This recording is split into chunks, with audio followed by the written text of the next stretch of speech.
Nasi bajet RM7 je. Korang boleh tengok portion dia. Bukan main banyak weh. Assalamualaikum Kak.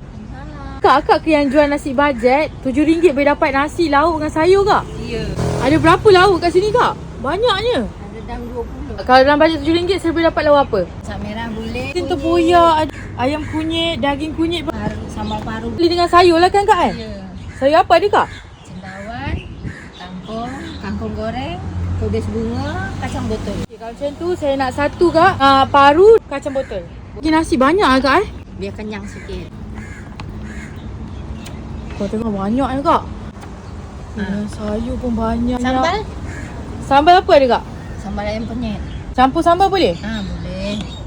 Ini dek RM7. RM7 Banyaknya kak. Penuh satu ni kurang. Dia nasi bajet RM7 je. Korang boleh tengok portion dia. Bukan main banyak weh. Kat mana boleh dapat RM7 banyak macam ni? Nasi dia and sekali dengan lauk paru, sambal. Kacang botol dia pun banyak. Sekali pula dengan sambal. So jom kita rasa. Yang ni kita nak rasa paru sambal dia dulu. Korang boleh tengok paru dia pun besar-besar. Paru dia serius lembut. And then sambal dia tu tak terlalu pedas. Pedas-pedas manis gitu. And then campur pula dengan sayur kacang botol dia. Campur semua.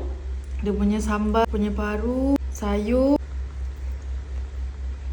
Sedap korang. Portion macam ni korang boleh share 2 orang. So kalau korang nak dapatkan nasi bajet banyak penuh macam ni, korang datang je berdekatan Toyota Section 15 Shah Alam. Apa pun, jom kita.